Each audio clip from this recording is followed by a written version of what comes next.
బాబుని ఇవాళ మీరు వెన్నుపోటు పొడిచాడు, అది పొడిచాడు, ఇది పొడిచాడు అంటారు. అది కరెక్ట్ కాదు. ఎందుకంటే 84లో నాదెండ్ల భాస్కర్రావు గారి ఎపిసోడ్ ఉంది కదా, 1 మంత్. అప్పుడు ఆ 1 మంతే నేను లేను. భాస్కర్రావు గారు కూడా అడిగారు, నేను రానులేండి, ఇక్కడ చేరడమే నాకు ఇష్టం లేదు, నేను రానని చెప్పాను. అప్పుడు ఈ మైసూర్లో నందగిరి హిల్స్లో, నంది హిల్స్లో వీళ్ళు ఎమ్మెల్యేలందరూ దేశపై క్యాంప్ పెట్టారు కదా. ఆ రోజున గనక చంద్రబాబు గనక లేకపోతే ఆ క్యాంపులో ఆర్గనైజర్గా ఆ రోజే పార్టీ పోయి ఉండేది. మొత్తం అందరూ లాగేసేవారు. ఆయన భయంతోటో భక్తితోటో బెదిరించో ఏదైనా రకంగా మొత్తం మెజార్టీ లాగేసుకునేవాడు. వాళ్ళు అక్కడ చేరి రకరకాలుగా వేధించారు చంద్రబాబుని. నాకు బట్టలు లేవంటాడు ఒకడు, నాకు మంచిగా ఫుడ్ కావాలంటాడు, లేకపోతే ఇంకోడు డ్రింక్ కావాలంటాడు, రకరకాలు అనమాట. అతని కాబట్టి పాపం ఓపికతోటి అన్నీ భరించి చేశాడు.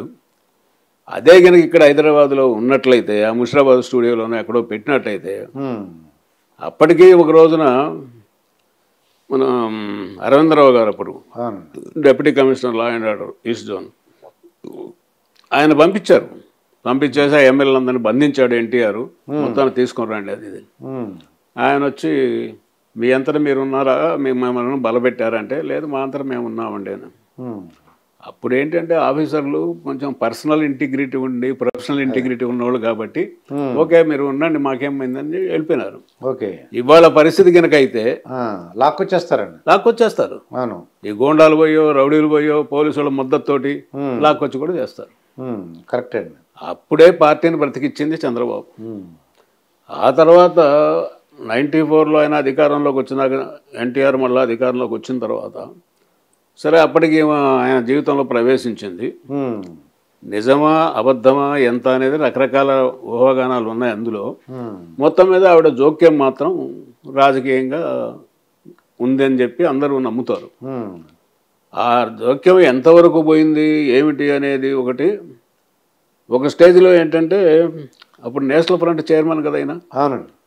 ఖచ్చితంగా ప్రధానమంత్రి అవుతాడు, లేకపోతే డిప్యూటీ ప్రధానమంత్రి అన్న అవుతాడని అనుకున్న రోజుల్లో నేషనల్ ఫ్రంట్ మీటింగ్ ఢిల్లీలో జరుగుతూ ఉంటే ఈమె కూడా వెనకాల వెళ్ళింది అక్కడికి.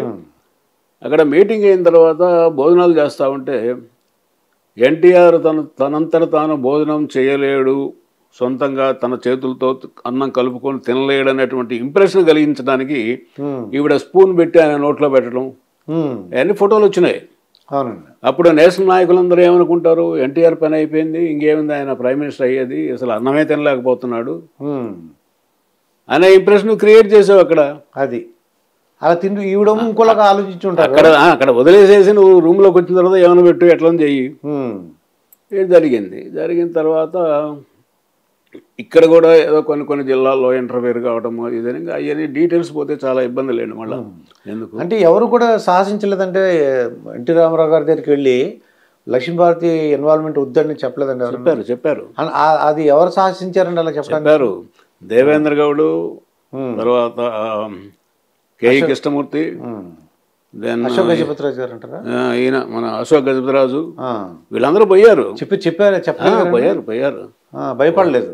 పోయి అయితే అన్నగారు మీరంటే మాకు దైవం, మీ వల్లనే మేము రాజకీయాల్లోకి వచ్చాం, కానీ ఆమె జోక్యం ఎక్కువైపోయింది, ఆమెని ఇంటి వరకే పరిమితం చేయండి, మీ జీవితం వరకే పరిమితం చేయండి, రాజకీయాల్లోకి రానియొద్దండి, పార్టీ దెబ్బతింటా ఉంది అని చెప్పారు. చెప్తే ఆయన చెప్పాను కదా నేను, ఆయన మొండి మనిషి కదా, ఒకసారి నిర్ణయం తీసుకుంటే నా భార్య జోక్యం చేసుకుంటే మీరేంటి అడ్డుకునేది, మీరెవరు అడ్డుకోవటానికి, లక్ష్మీపార్వతి నా భార్య, నాతో పాటు రాజకీయాల్లో కూడా పాల్గొంటుందన్నట్టుగా మాట్లాడాడు. దాంతో వీళ్ళు ఇంకా లాభం లేదురా, ఇంకా అప్పుడు వీళ్ళని సస్పెండ్ చేయాలని కూడా ప్రయత్నం చేశాడు పార్టీ నుంచి. ఆ స్థితిలో అప్పుడు 163 మంది ఎమ్మెల్యేలు ఉండేవాళ్ళు ఈ గ్రూపులో, చంద్రబాబు గ్రూప్లో. వాళ్ళందరూ సమావేశమై మీరు ఒప్పుకుంటారా ఎన్టీఆర్ని పార్టీ అధ్యక్షుడిని తొలగించేసి మీరు పార్టీ అధ్యక్షుడు అయ్యి సీఎం అవుతారా, లేకపోతే మేము అశోక్ గజపతిరాజుని ఎన్నుకుంటాం అని ఒత్తిడి పెట్టారు. ఇప్పుడు మిగతా వాళ్ళు ఏమంటారంటే వెన్నుపోటు రాజకీయం అంటారు. ఈ ప్రత్యర్థులు మాట్లాడే పిచ్చి మాటలండి అవన్నీ. వాళ్ళ పార్టీలో నాయకుడిని మార్చుకున్నారండి, అందులో వెన్నుపోటు ఏందండి నాకు అర్థం కాదు. అది అంటే ఎన్టీ రామారావు గారి వల్ల పార్టీ వచ్చింది, ఆయన పక్కన పెట్టేశారు కావచ్చు. ఇప్పుడు ఎన్టీ రామారావు వల్ల పార్టీ వచ్చింది, పార్టీ వచ్చిన తర్వాత పార్టీ అందరిది. అది పార్టీని కాపాడుకోవాల్సిన బాధ్యత అందరి మీద ఉంది, అందరిది ఉంది. పైగా ఆ జరిగిన పొరపాటు గ్రహపాటు వాళ్ళ గురించి చెప్పారు పాపం, పోయి చెప్తే ఆయన వినలేదు. మరి పార్టీ భ్రష్టు పడిపోతుంది, రాజకీయాల్లోకి వచ్చేసి మరి అవునే సీఎంగా చూస్తారా వీళ్ళు? చూడలేరు కదా. అవునండి. అందువల్ల పార్టీని కాపాడుకున్నారు. ఆ రోజున పార్టీని కాపాడుకోకపోతే పరిస్థితి మరో విధంగా ఉండేది. అది అంటే మీరు సెక్యూరిటీ ఆఫీసర్ కాబట్టి నాకు ఒక చిన్న డౌట్ ఉందండి. ఎన్డీ తివారీ కేసు విన్నారండి? ఇప్పుడు ఎన్డీ తివారీ మన గవర్నర్గా ఉండేవారు. అప్పుడు ఏంటంటే ఎవరైనా విజిటర్ వచ్చేప్పుడు మీరు అడుగుతారు మీకు ఏ పర్పస్ మీద వస్తున్నారు ఏంటని. ఆయన గురించి కొంతమంది అమ్మాయిలు వచ్చారని, ఏదో అసాంఘిక కార్యక్రమాలు జరిగినాయని ఆంధ్రజ్యోతి పేపర్లో మర్నాడు ప్రకటిస్తామని చెప్పి రేపు రాబోతుందని చెప్పి ఫోటో వేశారండి. అంటే మీలాంటి వాళ్ళు ఆఫీసర్ ఉన్నారనుకోండి, ఇది ఏమంటే గవర్నర్ గారు అంటే అంతకుముందు 2-3 సార్లు వెళ్ళే ఉంటారు. మూడోసారికి నేను అనుకోవటం ఈ ఆంధ్రజ్యోతి వాళ్ళు ఏమన్నా స్టింగ్ ఆపరేషన్ చేసి సీక్రెట్ కెమెరాలు పంపించి ఉంటారండి. మా దగ్గర ఆధారాలు ఉన్నాయని చెప్పారు. ఏం చేశారు, లోపల ఏం చేశారు నా దగ్గర ఉందని. అంటే మీలాంటి ఆఫీసర్లు ఉన్నప్పుడు సార్ ఇది వద్దండి, ఇది ఒక రాజభవన్ అండి, ఇది ఈ అమ్మాయిని అలా ఎందుకు వెళ్తున్నారు లోపలికి తెలిసిపోతుంది. ఎవరు వెళ్ళినా సరే ఏ పని మీద వెళ్తున్నారు ఏంటో తెలిసిపోద్ది. మీరు ఒక మూట పట్టుకెళ్తున్నారు అనుకోండి ఏంటని అడుగుతారు. 4 అమ్మాయిలు అలా వెళ్తుంటే లోపలికి మీకు అర్థమైపోతుంది. అంటే చెప్పుండ్రు అంటారా ఆఫీసరు, సెక్యూరిటీ ఆఫీసరు? చెప్పుంటాం అంటే సెక్యూరిటీ ఆఫీసరు వాడికి తెలియాలి ముందు వచ్చిన మనిషి ఎవరు. అవును, 4 అమ్మాయిలు వెళ్ళి లోపలికి వెళ్తుంటే అమ్మాయిలంత మాత్రం పనికినాలో ఏముందండి, కొద్దిగా అర్థమైపోద్ది కదా సార్. కొద్దిగా ఏమర్థమైపోతుంది, మనిషిని చూడగానే ఏమర్థం అవుద్ది. లోపలికి వెళ్ళి 1 గంట సేపు ఉండటమో లేకపోతే ఎక్కువసేపు ఉన్నా అంటే అర్థం అవుతుంది. తనకు ఎన్డీ తివారికి చాలా బ్యాడ్ క్యారెక్టర్. అక్కడ యూపీ ముఖ్యమంత్రిగా ఉన్నప్పుడే చాలా బ్యాడ్ క్యారెక్టర్. ఆవిడెవరో సమాజ్వాదీ పార్టీ లేడీ ఒక ఆవిడ చూడండి, అమ్మాయికి ఒక అబ్బాయి పుట్టాడు, ఆవిడ కొడుకు కూడా వీడి వల్లనే పుట్టారని చెప్పి అప్పుడు గొడవ అయిపోయి అతని కోర్టుకి గెట్టిపోయి ఆ స్థితిలోకి వచ్చున్నారు. జనరల్గా ఇప్పుడు సెక్యూరిటీ ఆఫీసర్కును మెయిన్ విఐపికి గవర్నర్ కానివ్వండి సీఎం కానీ ఎవరైనా వాళ్ళిద్దరికి ఉండేటువంటి సంబంధాన్ని బట్టి ఈయన మాట ఎంతవరకు ఆయన వింటాడు, చెప్పగలుగుతాడా, ఇతను ఆ ధైర్యం ఉందా అనే దాన్ని బట్టి ఉంటుంది వచ్చిన వాళ్ళది. అది అంటే లేకపోతే చెప్పుంటారు, లేకపోతే మీరు ఇలాగ చేస్తే మాత్రం మళ్ళీ ఇబ్బంది అవుతుందని చెప్పి ఉండుంటారు. చెప్పుండొచ్చు, మీరేంది నాకు చెప్పేది అని ఉండొచ్చు, ఆయన చెప్పలేము అది. అయితే ఎన్టీ రామారావు గారికి మీరే సెక్యూరిటీ ఆఫీసర్గా రావడానికి గల కారణం ఏంటి? ఎందువల్ల మిమ్మల్ని ఎలా సెలెక్ట్ చేసుకున్నారు? చాలా ఇంట్రెస్టింగ్గా ఉందండి ఇది. అంతకుముందు ఎన్టీఆర్ గారితో నాకేం పరిచయం లేదు, ఒక జిల్లా కాదు ఒక ఊరు కాదు, ఆయన నేను కూడా చూడలేదు అంతకుముందు సినిమాల్లో తప్ప. నేను తిరుపతిలో పనిచేసేటప్పుడు ఈయన ఇక్కడ హైదరాబాద్ ఎమ్మెల్యే క్వార్టర్స్లో పార్టీని అనౌన్స్ చేసిన తర్వాత ఫస్ట్ మహానాడు తిరుపతిలో పెట్టాడు.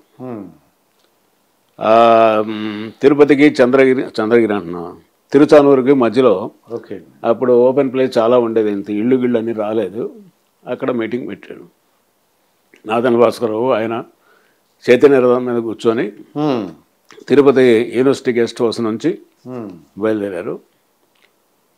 అప్పుడు లక్షల మంది జనం అండి, అసలు అప్పుడు ఫస్ట్ టైం కదా.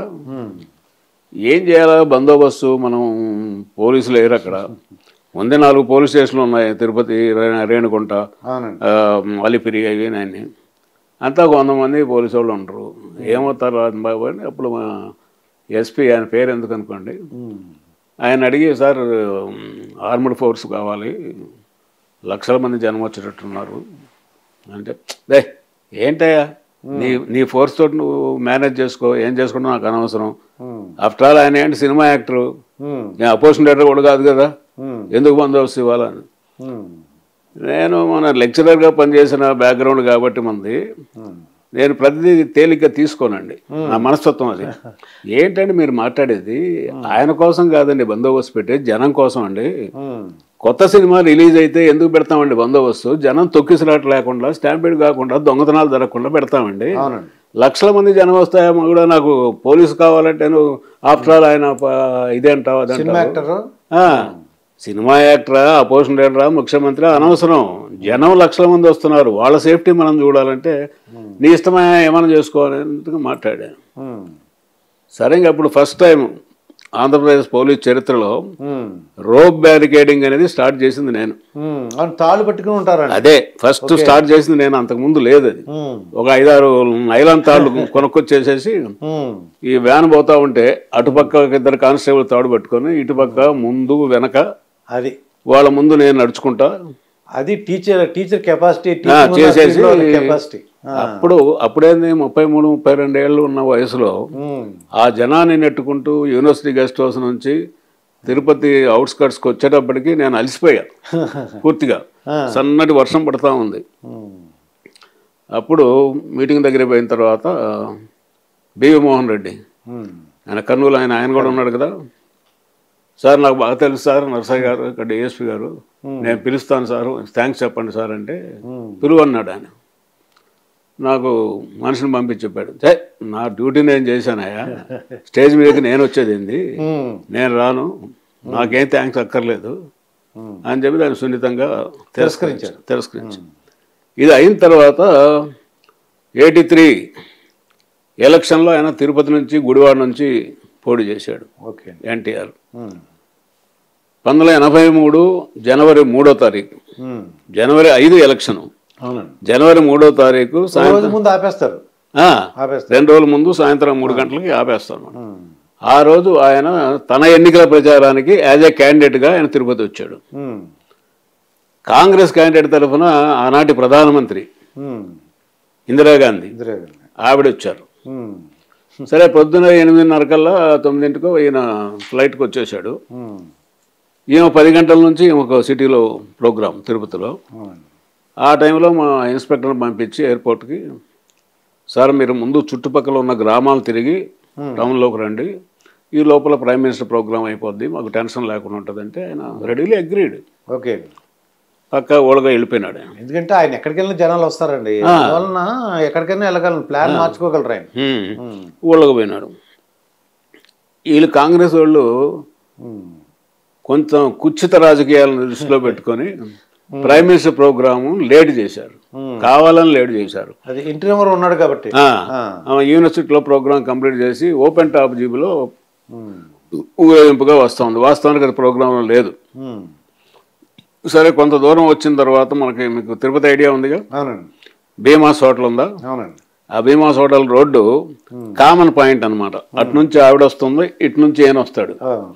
అక్కడ రైల్వే గేట్ ఉంది.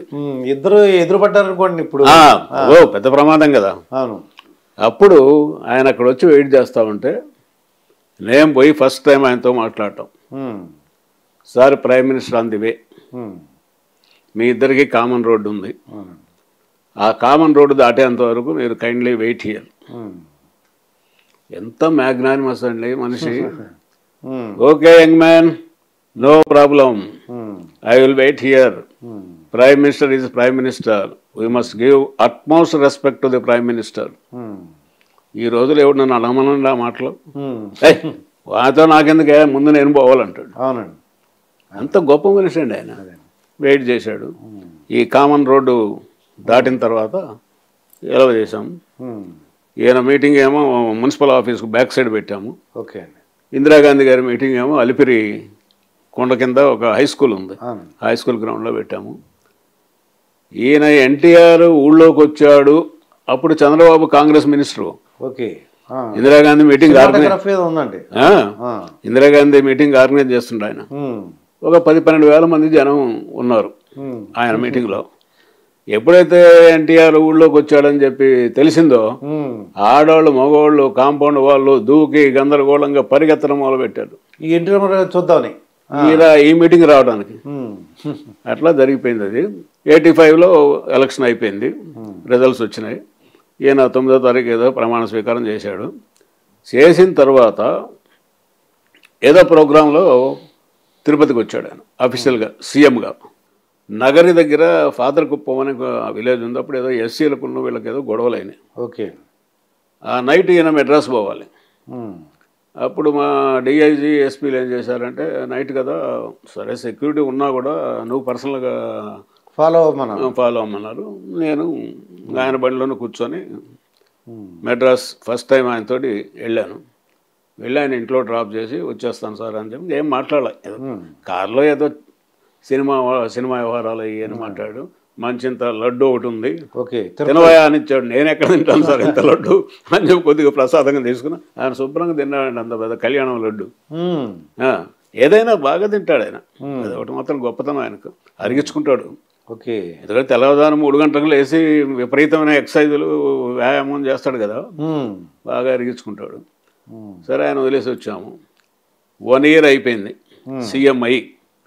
మళ్ళా 86 జనవరి 9 లాల్ బహదూర్ స్టేడియం ఓకే అండి 1 year యానివర్సరీ జరుగుతూ ఉంటే ముందు వరుసలో వీళ్ళందరూ మినిస్టర్లు వీళ్ళందరూ కూర్చొని ఉన్నారు. మల్లెల బాబ్జీ అని చెప్పి ఒకడు గుంటూరు వాడేవాడు. వాడు ఫ్యానే, ఈయనకు ఫ్యానే. మరి ఎందుకు తెచ్చాడో ఏంటో బాగా తాగున్నాడు. ఒక చిన్న కత్తి కూడా చాకు లాంటిది తీసుకొచ్చి ఆయన స్టాప్ చేయడానికి ప్రయత్నం చేసి అది ఈయన చెయ్యి అడ్డం పెట్టుకుంటే ఇక్కడ పడింది. ఇది అయిన తర్వాత ఒక నాన్నకునేని రాజకుమార్ వాళ్ళు ముందు కూర్చున్నారు. వాళ్ళందరూ ఆయన పట్టుకున్నారు, పోలీసు వాళ్ళకి హ్యాండ్ ఓవర్ చేశారు. ఇది అయిన తర్వాత అంటే జనరల్గా సీఎం ఉంటే ఎవరిని దగ్గర రానివారు కదండి, ఎలా ఎంటర్ అయిపోయాడు అంటే వీడు ఫ్యానే కదా. ఓకే. చాలా మంది తెలుసుడు. వచ్చాడు దగ్గరికి వచ్చి మరి ఎందుకు పుట్టిందో ఎందుకో వాడికి నాకు అర్థం కాల. సరే అయిపోయింది.